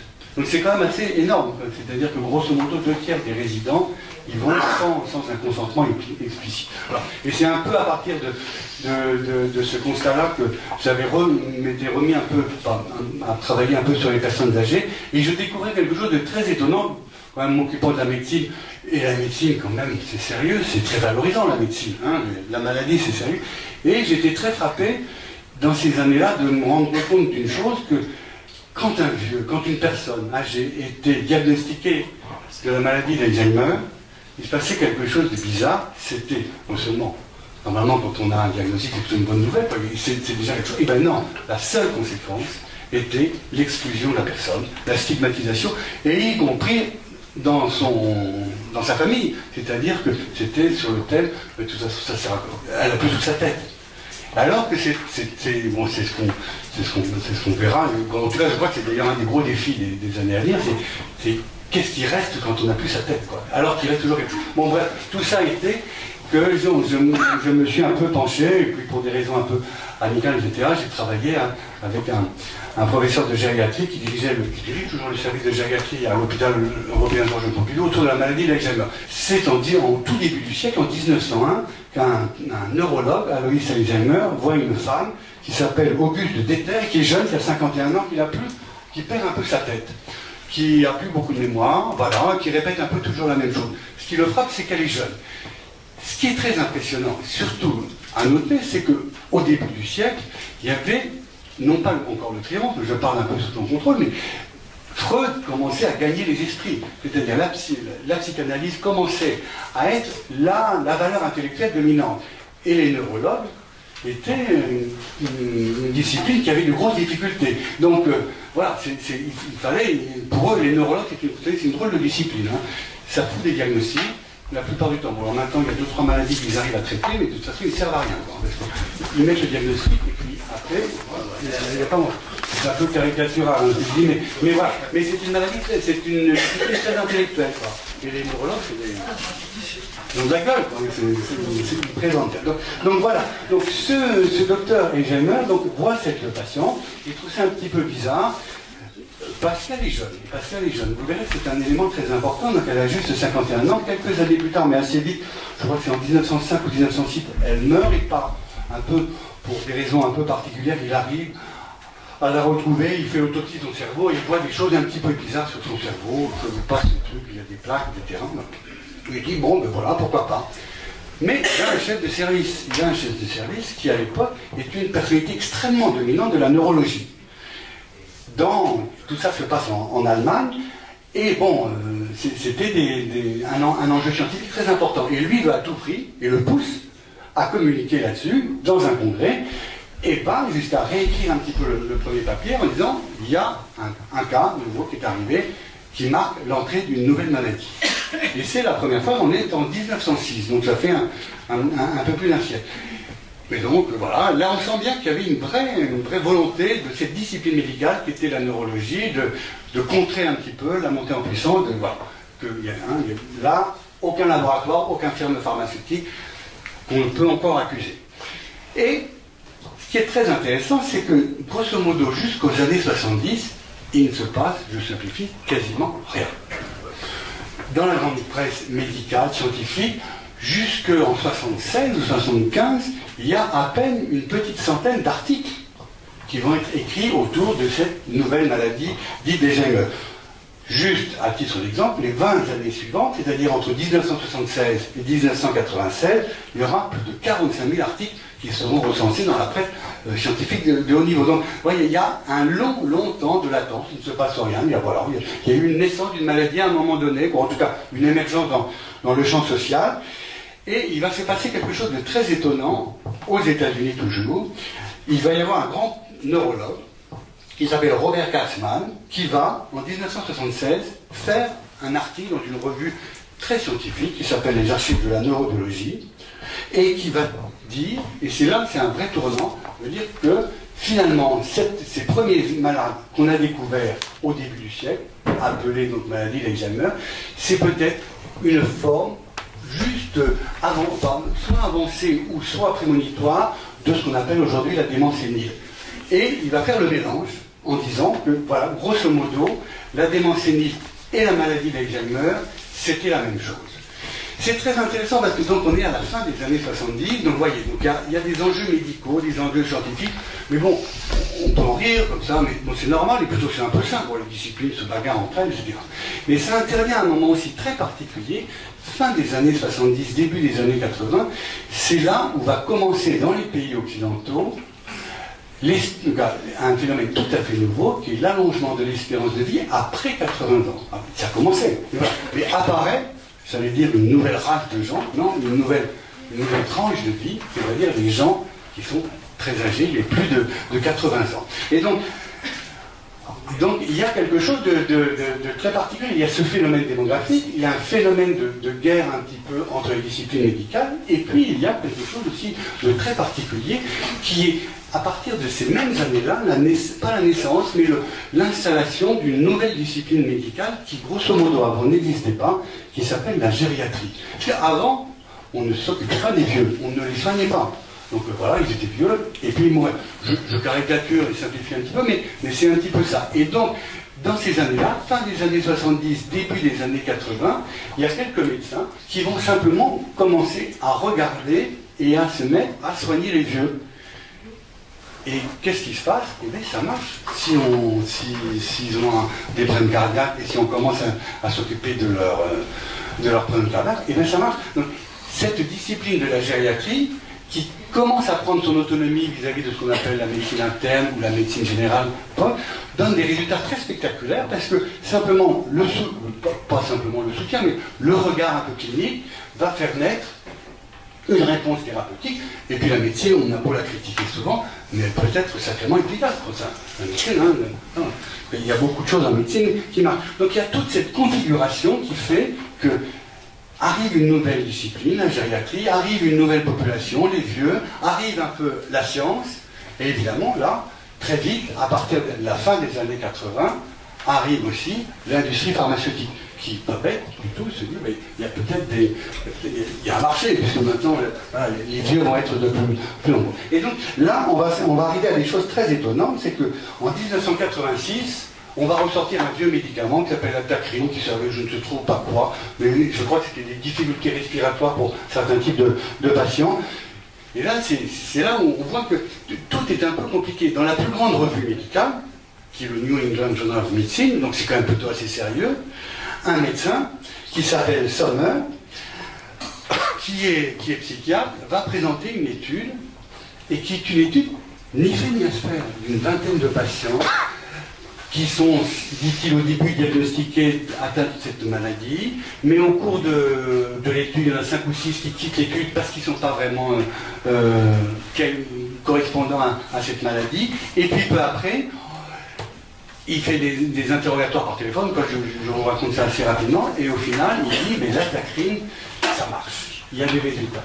Et, bon, alors, ce qui est la chose très étonnante, et qui est aussi un peu problématique, mais bon, c'est que cette très grande revue de médecine, on publie cet article, et publie selon la hiérarchie aussi un édito à côté.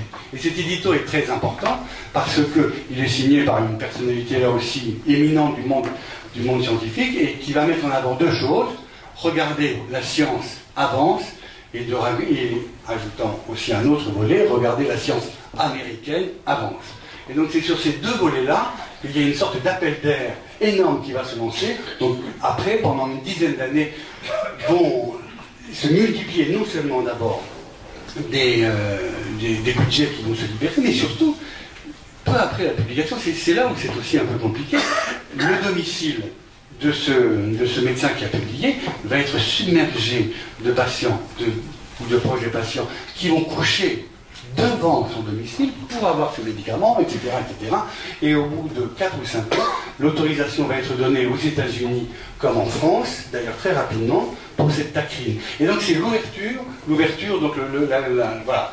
On a une maladie, on a un premier médicament, on a des firmes pharmaceutiques qui arrivent, on a une population extrêmement demandeuse, parce que bon, le grand âge, c'est quand même franchement pas toujours très drôle, que quel que soit le qualificatif que l'on peut dire sur le vieillissement cérébral, voilà, il y a des symptômes qui sont pénibles, donc une réponse médicale est à cette époque-là extrêmement valorisante. Et puis en plus, quand on met de la médecine quelque part, il y a un côté moderne, il y a un côté positif.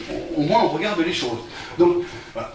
On va quand même apprendre très vite que ce médicament, la tacrine, non seulement ne marche pas, mais qu'il est absolument toxique, en particulier sur le foie, et que la quasi-totalité des patients qui en ont pris vont mourir extrêmement rapidement dans les 6 mois. Mais bon, à cette époque-là, mais c'est une chose, vous allez voir, ouais, mais qui va être très compliquée parce que on est lancé là pour une dizaine d'années où, en même temps que il y a de l'argent avec les firmes pharmaceutiques, il y a toute une série de corps qui s'y mettent, les neurologues, les scientifiques, les gériatres, c'est une discipline, il va y avoir aussi, voilà, il y a de l'argent, et puis les grands instituts et puis les politiques.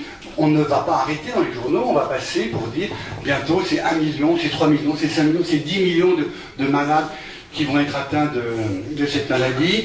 Nos systèmes je parle de Frédéric, tous nos systèmes d'assurance maladie vont absolument exploser vu le coût de cette prise en charge, etc.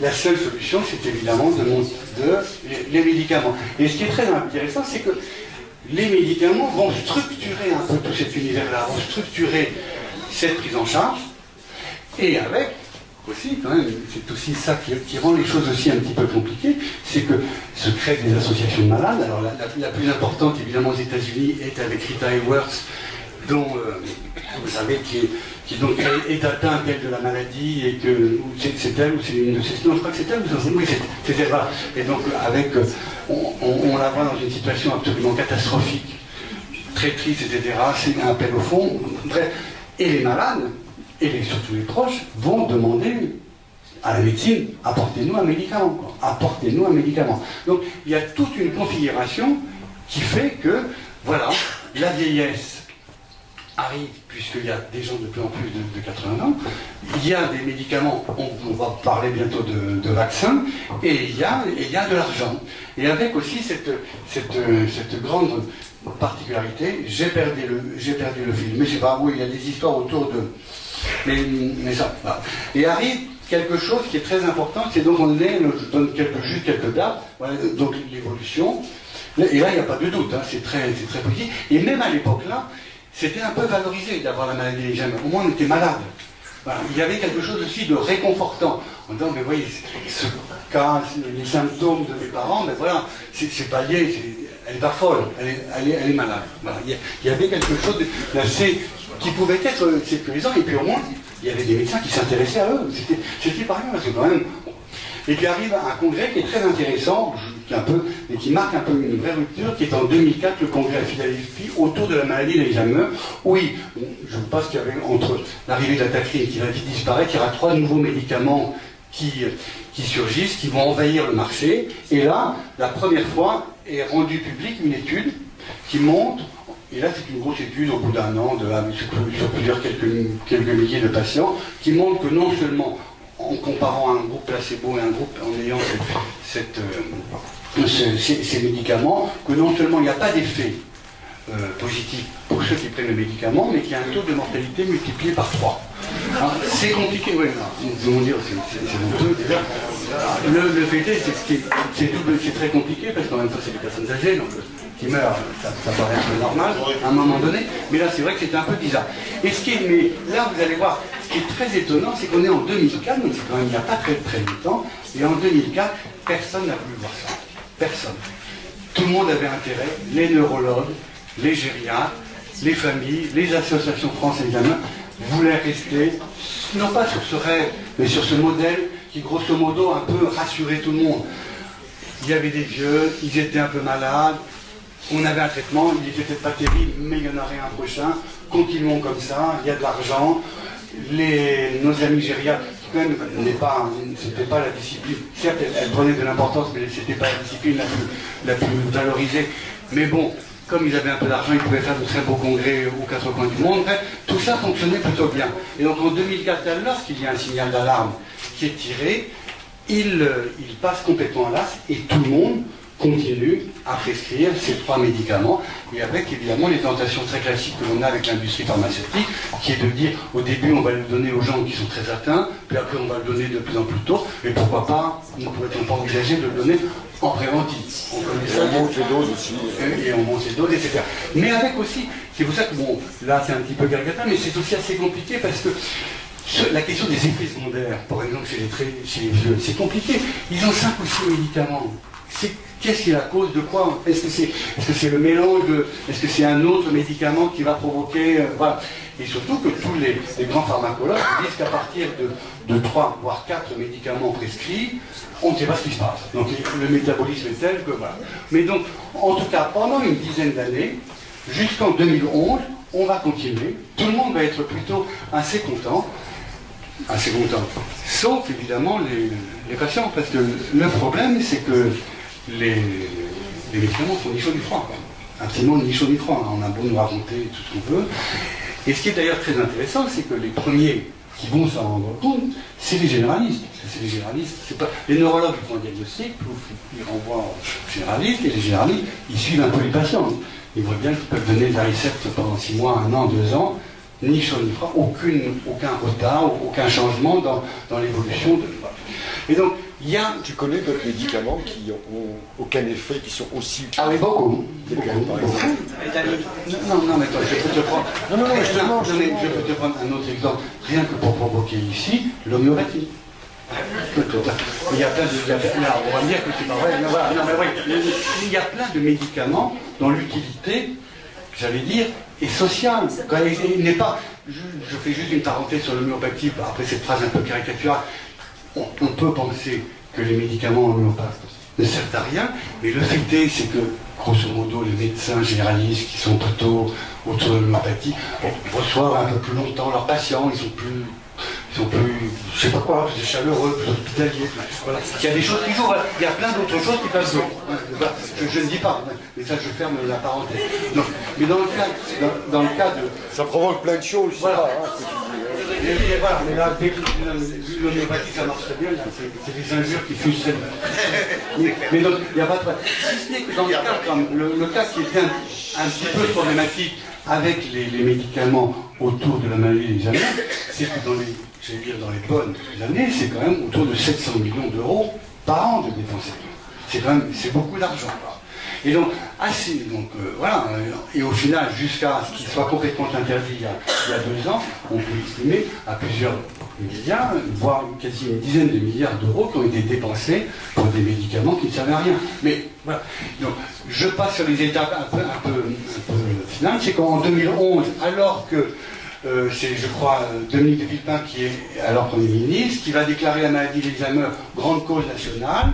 C'est aussi l'année où va être lancée pour la première fois la réévaluation de l'efficacité clinique de ces médicaments via ce qu'on appelle la commission de transparence. Il y aura trois périodes, 2011, 2015 et 2017, qui vont évaluer. Alors ce qui est très intéressant, c'est qu'au tout début, les arguments, je vous l'ai dit, parce que je trouve, moi, ça m'a, en tout cas, comme journaliste qui suit, j'ai appris beaucoup de choses en voyant les arguments. La première évaluation qui reste positive, est de dire ces médicaments, comme il n'y a rien d'autre, et comme on a dit la première fois qu'ils étaient efficaces, qu'il n'y a pas de nouvelles études, on ne peut pas dire qu'ils échangeaient on serait retoqué par le Conseil d'État qui va dire, bah, attendez, il n'y a pas de nouvelles études, c'est la même situation, donc les médicaments doivent rester et bénéficier du même taux de remboursement. 3 ans ou 4 ans plus tard, alors oui, je confonds, la seconde évaluation, la première est en 2007, la seconde en 2011, et en 2011, on voit bien que ça ne sert à rien. Mais ils mettent en avant quelque chose qui n'est pas nul comme argument, qui est de dire, de donner un médicament, ça crée un lien thérapeutique avec la personne, avec l'entourage. Voilà. Et ils ajoutent aussi autre chose, un autre argument, qui n'est pas aussi totalement négligeable. Ils disent, attendez, quand vous recevez un patient, vous lui dites, ou à sa famille, vous avez ce diagnostic-là, qui quand même, aujourd'hui, à cette époque-là, commençait à être dramatique, que vous ne pouvez pas lui dire, bon, vous savez, vous sortez, j'ai rien à vous donner. Il y avait une telle détresse de la situation que bien des médecins disaient, ben voilà, il faut le prescrire, même si ça ne sert à rien. Et je ne crois pas qu'on peut rejeter cet argument en disant qu'il est totalement bidon. Voilà. Ça renvoie à qu'est-ce que c'est qu'un médicament. Voilà. Et en tout cas, donc, en 2011, le remboursement a été maintenu sur le thème, ça ne sert à rien ou très peu, mais ça maintient un lien thérapeutique, etc. Puis bon, en 2015, voilà, il y avait une telle montée de pression qu'il a été décidé qu'aucun avantage, il faut que j'arrête assez vite, mais ça va être assez vite, aucun intérêt thérapeutique, on arrête. Alors, avant de terminer par 2 points, d'abord il faut quand même noter que les associations de malades, c'est le mot est inexact puisque c'est des associations de proches, en particulier France Alzheimer, est arc-boutée pour le maintien de ces médicaments et la défense. Ils disent c'est une honte. Voilà. Ce sont des gens, voilà. Alors on peut dire qu'ils sont grosso modo en partie financés par l'industrie pharmaceutique, certes, mais bon, ils se coltinent leurs proches, ce n'est pas rien. Et la deuxième chose, qui est alors plus générale autour de cette maladie, c'est que, on avait dit que c'était lié à l'apparition de certaines plaques dans le cerveau. Il y a eu toute une série d'études, bon, je ne vais pas rentrer là-dedans, mais qui montraient que c'est pas parce qu'on avait ces plaques dans le cerveau qu'on avait les symptômes, ou c'est pas parce qu'on n'avait pas ces plaques qu'on n'avait pas de symptômes. Donc il y a une très grande difficulté de diagnostic. Et la seconde chose qui est très intéressante, et là qui est un petit peu plus encourageante, avec le vieillissement général des populations dans les pays occidentaux, qu'est-ce qu'on a remarqué dans des grandes études qui avaient été dans les grandes cohortes, comme on dit, de patients, on voit que contrairement au discours catastrophique, le nombre de patients atteints de cette maladie diminue en valeur absolue. C'est un vrai, voilà, que toutes les études sont absolument catégoriques. On est passé de, voilà, que l'apparition de cette maladie est définitivement corrélée avec l'âge, mais que par rapport à ce qui se passait il y a 20 ans, disons qu'il y avait 5% de gens qui l'avaient à 80 ans, maintenant il n'y en a plus que 3, etc. Et ce qui est mis en avant, c'est quelque chose que je laisse comme ça, qui montre que c'est intéressant aussi de continuer, y compris sur les neurosciences, c'est que l'éducation, plus une société est éduquée, plus, etc., plus la population arrive à trouver, avec l'âge, des sortes de déviations pour pallier tel ou tel manque ou déficit qu'ils peuvent avoir. Et d'où d'ailleurs un vrai problème de lien avec les médicaments que l'on donne pour les maladies mentales, c'est que ce qu'on appelle aujourd'hui la réserve cognitive, c'est-à-dire comme si on avait une réserve dans le cerveau de neurones, que je dis ça très vite, voilà, qui peut être plus ou moins, qui sert à pallier les différents manques. Et cette réserve, elle doit s'entretenir. Bon, tout ça, je le dis un peu rapidement, il y a beaucoup d'articles là-dessus, mais voilà. Donc aujourd'hui, on se retrouve dans une situation très particulière. On a une maladie, voilà, qui envahit la sphère publique, cette maladie d'Alzheimer. Le diagnostic reste totalement flou. Il n'y a pas de médicaments. Pourtant, ce n'est pas du tout pour nier ce qui se passe. Évidemment, il y a des symptômes. Donc, une des hypothèses est de dire, mais voilà, c'est pourquoi on appelle ça pas plutôt le vieillissement cérébral, que le cerveau est comme voilà, ou bien, sans aussi mettre de côté qu'il peut y avoir des noyaux de génétique, je ne sais trop quoi, il peut y avoir, mais voilà, il y a toute cette hypothèse-là. Voilà. Et je trouvais que de vous raconter cette histoire était intéressante parce que c'était, pourtant, comme le fait remarquer très gentiment Hervé, ça fait longtemps que je m'occupe de la médecine à libération, j'avais jamais vu et jamais réfléchi comme ça comment se construit, comment se définit une maladie. ça n'est pas que scientifique, c'est aussi social. Et là, donc, grosso modo, on le voit bien, la maladie d'Alzheimer se définit socialement, c'était pas le bon mot, mais d'un point de vue scientifique, elle a pas de consistance. Voilà, donc je trouve que ça pose des problèmes. Et juste, je termine, sur l'industrie pharmaceutique, aujourd'hui, elle s'en fout, parce qu'elle avait déjà très largement anticipé le fait que ces médicaments ne marchaient pas, donc elle n'est plus du tout investie là-dedans. Mais donc, il y a un vrai problème, c'est que tous les grandes firmes désinvestissent toute la piste autour du vieillissement cérébral. Pourquoi pas, mais bon. C'est pas les laboratoires universitaires qui sont en état de relancer. Voilà. Donc on est dans une situation un petit peu aussi compliquée que il y a des acteurs qui ont. Bon, mais voilà. Attendez, avant qu'on l'applaudisse, je voudrais lire une partie de sa conclusion de ce livre que j'ai lu attentivement, même s'il n'y croit pas. Mais finalement, que reste-t-il? Un sentiment collectif, l'apparition de troubles cognitifs. Un trouble cognitif, c'est les pertes des facultés, on va dire ça comme ça, est ressenti comme insupportable. Les symptômes, tous les symptômes traduisent un ralentissement cérébral, sont perçus comme intolérables et déclenchent aussitôt une réponse médicale avec des explications scientifiques. La maladie d'Alzheimer a rempli cet espace à tort. L'enjeu est essentiel, montrer que le déclin cognitif fait partie de notre normalité, qu'il ne faut pas le regarder comme quelque chose d'exceptionnel, ce qui ne veut pas dire qu'il ne faille pas lui donner une réponse avec un accompagnement adéquat. Bien sûr, il y a ceux qui disent que si l'on retire la notion de maladie au déclin cognitif, le phénomène clinique ne va plus intéresser personne. Faux, dit Eric Favreau. Cela doit au contraire stimuler, sortir la recherche d'un monde biomédical exclusif et l'enrichir de tout ce que les sciences humaines et sociales peuvent nous apprendre, permet de décoder de ce que sont les aléas ou les richesses d'un parcours de vie. Moi, je pense que c'est formidable comme conclusion. Voilà. La maladie d'Alzheimer, est-ce que c'est pas un des grands symptômes du néolibéralisme qui consiste à oublier de traiter la question de l'oubli? Mais attention, il y a des malades mentaux qui n'ont pas besoin de psychiatre ni d'infirmiers. Mais et heureusement, c'est seulement ceux qui décompensent. Ça veut dire qu'ils sont dans une période où ils ne peuvent plus vivre seuls, que nous on est présents. J'en connais plein des malades mentaux et des grands hommes qui vont très bien dans leur... Ils ont réussi leur souffrance, ils ont réussi leur maladie, ils sont des grands paranoïaques, des grands mégalomanes, on pourrait les... Mais tu as vu comme il est parano? Mais il va très bien. Quand tu parles de Mélenchon. Ben voilà, par exemple. Tu vois, il n'y a pas de souci. Ils ont réussi leur maladie.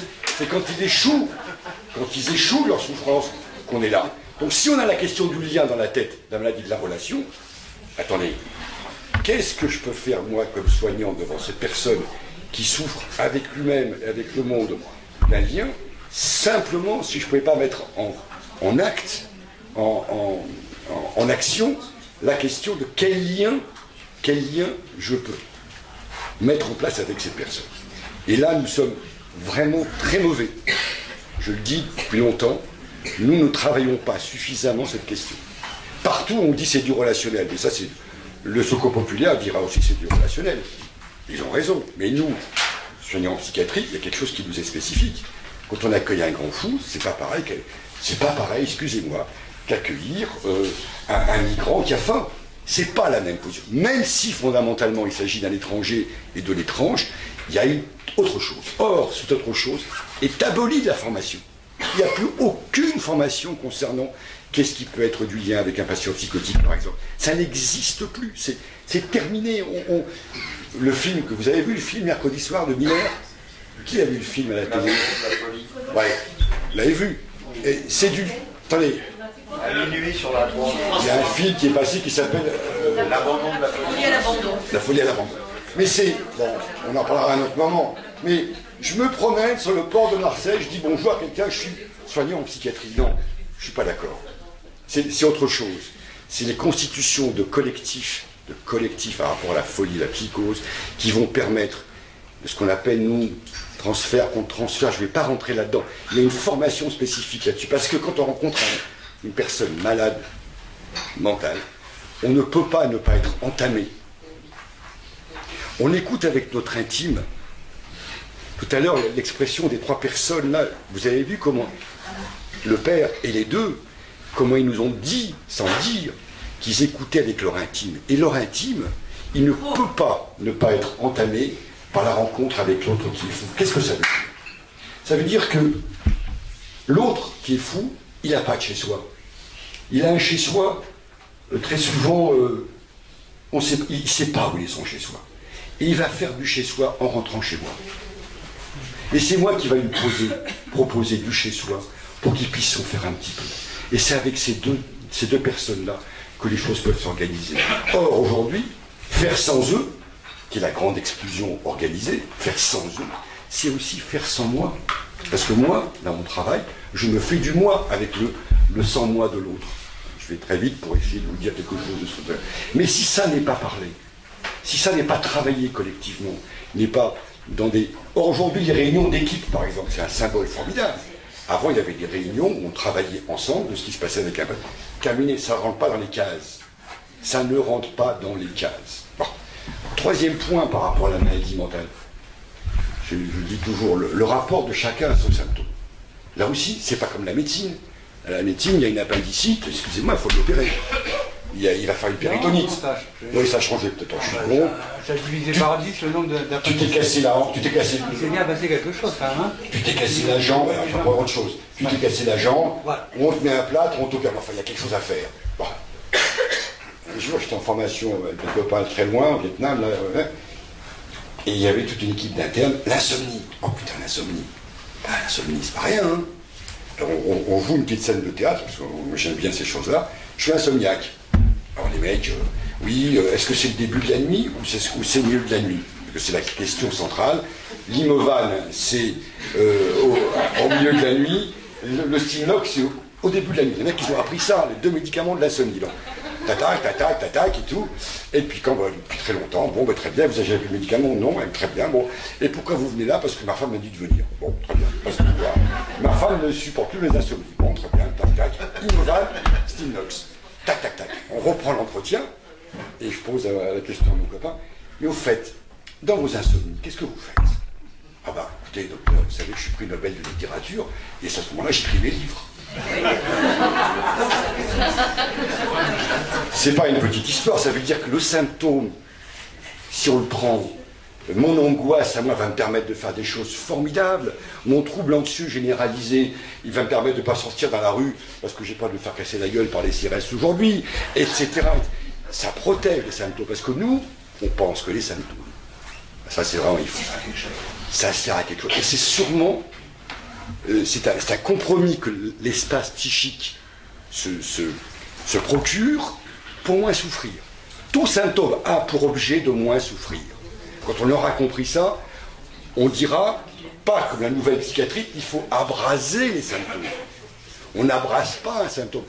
Contrairement à la médecine traditionnelle, mais effectivement, quand j'ai ma jambe cassée, je ne vais pas rester avec un petit bout de jambe cassée. On va essayer de faire que je n'ai plus une jambe cassée. Quand j'ai une angoisse, on fera tout pour laisser un petit peu d'angoisse au patient, et là on enlève aux médicaments. On va revenir aux médicaments, je fais très vite parce que je vais parler, tu m'arrêtes, hein, moi je parle des heures. Là. Les médicaments. Nous, on nous a appris que quand quelqu'un était délirant, eh ben, c'est vrai qu'il fallait donner un traitement médicamenteux parce que ça aide. Les médicaments aident, et heureusement, les labos ont fait des progrès, etc., etc. Donc on donne un traitement médicamenteux. On nous a appris que si au bout de 6 mois, ça allait bien, eh ben, on arrêtait le médicament, on verra bien. Et puis s'il revenait au bout de 3 ans refaire une bouffée délirante, alors on est un peu plus inquiet et on va peut-être prolonger un peu le traitement. Et puis 2 ans, 3 ans après, on va dire, bon, peut-être qu'on va l'arrêter, votre traitement, etc., etc. Et c'est fini.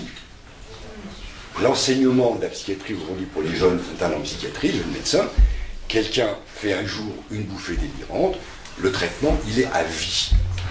Pourquoi? Attendez, pourquoi? Pour pas qu'il risque de redécompenser. Et moi, je trouve que c'est vraiment une saloperie, mais une fumisterie dégueulasse. Pourquoi? Quelle est la vie d'un jeune patient de 20 ans qui va rester 3 ans sans médicaments? Qui peut-être, au bout de 3 ans, va redécompenser? Pas impossible, ils ont peut-être raison les labos. Mais vous vous rendez compte la différence qu'il y a psychiquement pour un jeune de ne pas avoir de traitement pendant 3 ans avec un jeune à qui on dit tu as un médicament pour la vie. C'est là où peut-être on pourrait travailler des liens avec l'Alzheimer. C'est extraordinairement différent. Or, les médecins aujourd'hui, moi le premier, je n'osais plus arrêter les traitements. Parce que il y a eu à Marseille une histoire comme ça il n'y a pas longtemps. Un médecin avait fait un traitement qui n'était pas adéquat, paraît-il, il est allé en justice. Comme les règles de l'HAS, l'HAS c'est la haute autorité de santé formidable et merveilleuse, qui nous édifie des règles neuroscientifiques, dire il faut un traitement à vie. Si moi, psychiatre, je prends le risque de ne pas mettre un traitement à vie, c'est là que je suis menacé d'être condamné. Et c'est là que la dimension éthique dont je vous parlais au départ est en train d'être bafouée en permanence, parce que en psychiatrie, je suis désolé, il y a un trépied. Tout à l'heure, qui parlait des 4 pattes, c'est toi. Moi, j'ai 3 pattes en psychiatrie.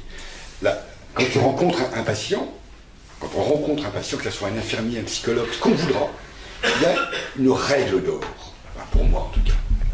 C'est une question éthique, mais ce mot-là, il est galvaudé, il est épuisé, donc on va dire autre chose. C'est une question, je ne sais pas quoi. Il y a trois choses. C'est le doute. Le savoir psychiatrique n'est pas un savoir, n'a rien à voir avec un savoir médical, je le maintiens. C'est pas le même savoir. Il y a un savoir, mais c'est un savoir qui est empli de doutes. C'est le cœur de notre positionnement. Le risque. Si j'ai un patient à mon cabinet ou à l'hôpital qui est très dépressif et je lui dis au revoir, alors qu'il va parler pendant une demi-heure de son risque suicidaire, je me pose la question de savoir si je laisse partir ou pas. Je suis dans le risque. Mais si je ne prends pas de risque, que se passe-t-il? Troisièmement, l'engagement. Il n'y a pas de soins en psychiatrie sans que l'intime de la personne soit engagée. Mais pour que l'intime soit engagée, il lui faut des conditions de travail, des conditions de rapport avec ses collègues, avec l'hôpital, un minimum qui leur permette d'avoir un minimum d'indépendance psychique, d'indépendance professionnelle, de réassurance narcissique. Si je peux prendre un risque, si j'ai un doute, et si je m'engage, si je n'ai pas ces 3-là, je ne suis plus un soignant en psychiatrie. Je suis un technicien de la psychiatrie qui est en fonction. Vous me remplissez votre petite chose là. Triste de 1 à 5. Non mais c'est pas de la connerie. Hein. Insomnie de 1 à 5. Il y a 20 critères. Après on fait la somme. C'est l'échelle de MADRS, hein, elle existe. On fait la somme. J'ai 23, entre 23 et 25, c'est 2 cachets. C'est pas de la connerie, c'est l'enseignement de la psychiatrie aujourd'hui. Pourquoi on en arrive là? Je termine. Qu'est-ce qui se passe pour que notre discipline qui était reconnue dans le monde entier, qui était une espèce de... Pourquoi on en arrive là? Il faudrait un débat que là-dessus. On ne peut pas oublier que la psychiatrie, elle est chevillée au corps du politique. Il peut pas... La psychiatrie, quand on veut le... Bonafé, qui était un des plus grands psychiatres qu'on ait connu dans ce pays, disait... Si on juge une société à la façon dont elle juge, c'est fou. Dont elle traite, c'est fou. Ça veut dire que c'est chevillé au corps. C'est comme ça. Et à partir du moment où il y a, depuis 30 ans, une politique désespérément continue, de diminution des dépenses publiques, il ne peut pas y avoir de psychiatrie s'il n'y a pas des dépenses publiques consacrées à la psychiatrie. Il faut être clair. C'est pas possible, c'est impossible, c'est un signe formidable. Deuxièmement, cette diminution croissante des dépenses publiques, avec les fausses découvertes des neurosciences. Je vous le dis, je le dis à tout le monde, je peux le dire, il n'y a aucune découverte en psychiatrie depuis 40 ans. Il n'y a rien. Il n'y a rien. On a des médicaments et on n'a rien d'autre. Il n'y a pas. On nous raconte de partout qu'il n'y a rien d'autre. Mais la diminution des moyens permet d'exclure la folie en disant c'est une maladie comme les autres, à qui je donne un médicament et je revois le patient dans un mois et j'en ai rien à foutre de comment il vit et comment ses liens sociaux existent. Ça s'appelle la grande exclusion, sous un discours d'inclusion. Tout à l'heure je parlais d'inclusion excluante. C'est la même chose que pour les enfants. Il est dans son appartement, il est vachement bien, il est sorti d'auberge. Hein. Il a sa petite piole, il crève dans son coin. L'éducateur, il n'y a pas les moyens, il vient le voir 1 fois par semaine. Alors, avant, il vient le voir tous les jours. Maintenant, il vient 1 fois par semaine parce que c'est comme ça. Et puis quoi? Il crève dans son... Il est inclus. Il est inclus. Et je terminerai sur une chose. la discipline psychiatrique n'existe pas. La discipline psychiatrique en tant que telle n'existe pas. Elle est un carrefour de toutes les disciplines qui existent. Toutes les sciences humaines, toutes les sciences médicales, toutes les sciences biologiques. Or, et si on oublie ça, si on pense que c'est que du biologique, hein, ou que du psychanalytique, hein, je les mets sur le même mode, hein. Excusez-moi, mais ça c'est encore un autre débat, on est dans le réductionnisme le plus total de l'être humain. Or, ce réductionnisme aujourd'hui qui prend une place fondamentale, il est exactement le même que le réductionnisme, que le système néolibéral tente de nous imposer avec une police politique de la pensée. Je vous remercie.